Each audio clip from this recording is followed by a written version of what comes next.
Hello, ladies and gentlemen. Adrian here for digitaldojos.com. In today's video, we're going to be talking about the realities of starting a business and being very transparent and as honest as I can here.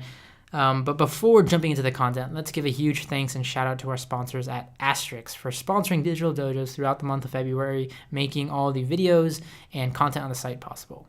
Asterix offers a premier digital business-based card system that makes your business updatable, interactive, and savable and shareable. So since we're talking about creating a business in this video, I want to showcase how easy it is if you set up your business and share it via Asterix, how easy it is for somebody else to grab it. So here I am in the mobile app on my iPhone here that's completely free. I'm gonna go ahead and point the code at the QR code here on Asterix's site here, and just like that, I have grabbed this Bella's Business super easy, super efficiently. I get a high definition based business card with all of their information here, contact info and more.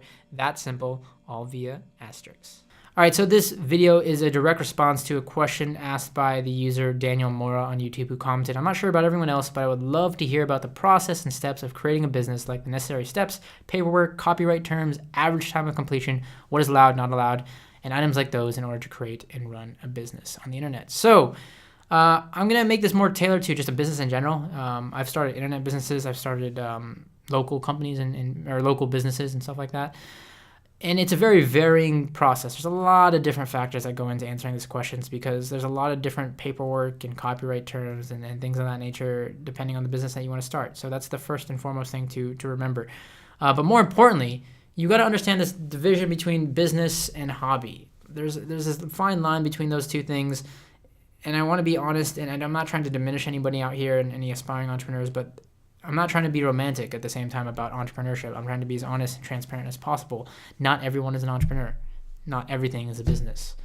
Some of it, a lot of it at times is a hobby. And you got to understand the difference in what is a hobby and what is a business. If it's something that you are working, to me personally, and not even just me, but regulations like by the US government, if it's something that you're doing as a side income and something that you're balancing with a day job, and it's just a website you manage or a service that you manage, and it makes you a couple $100 here and there, that's still a hobby. And just to be perfectly honest with that, I highly believe in that principle by people like Gary Vaynerchuk and stuff like that, that to be an entrepreneur, to be, the definition of entrepreneur and business is somebody who, you are 110% invested in that thing that you are starting, and that is your job. That is your, 24/7, that is your job. That is your business, essentially. That's what a business is to me. It's something that you are vested in 110%. And now I'm not saying that your business can't start out as a hobby. You have a day job, you have to make ends meet, and you're working on something on the side. Establish something. That's great. Build something. Get started no matter what, no matter where you are in life. Get started is a really, really important aspect of it. Most people get caught up on that alone. I've talked to so many entrepreneurs and people who are like, I have this idea, but XYZ, the economy is not great. I don't have the funding. Those are all excuses, ladies and gentlemen. Ideas are crap. Everybody has ideas. It's about execution. It's about getting started. Even if you are balancing a day job to make ends meet to make a living, essentially, and then starting something on the side, that's how you get started. That's exactly how you get started, to the point where you can decide that this is something I want to invest 110% of my time, resources, and everything else to. Then I want to make it a business. Then you go through the legal procedures and processes. As far as documentation and stuff goes, go to a site like LegalZoom.com, a really, really great resource for filling out and registering your business, because there's different legal procedures and laws depending on where you live and fees that you have to pay depending on your state or country. A lot of different technicalities. If you're self-employed, taxes are also handled differently, so you might need to apply for a TIN or a tax identification number or an EIN. You can look those up on I believe those are under IRS as well for U.S. users. Again, varying on where you live, but you're taxed differently since you are a business. And another reason you want to register as a business and get that, whether whatever type of business you decide to register as, is to protect yourself and your company, because it makes your company an entity. And it's for very great and big legal reasons, of course, too, that come into play.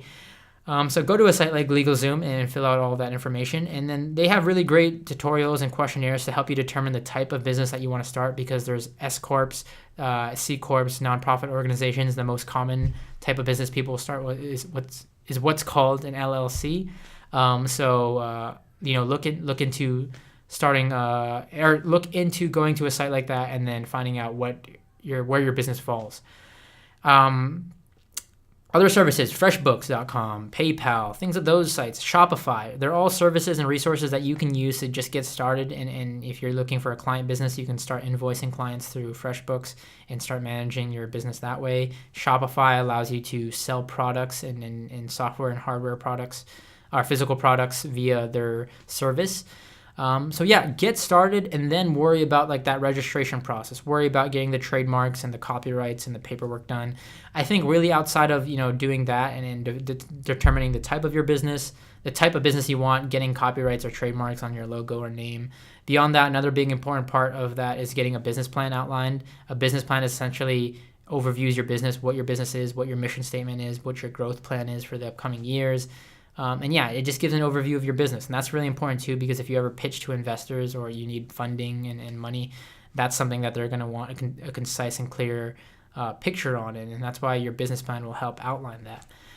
So yeah, in all honesty, the registering and starting your business, as far as the registration process goes, is the easiest part. Everything comes beyond that. The legwork, the hustle, the hard work you have to go into establishing it and making it successful.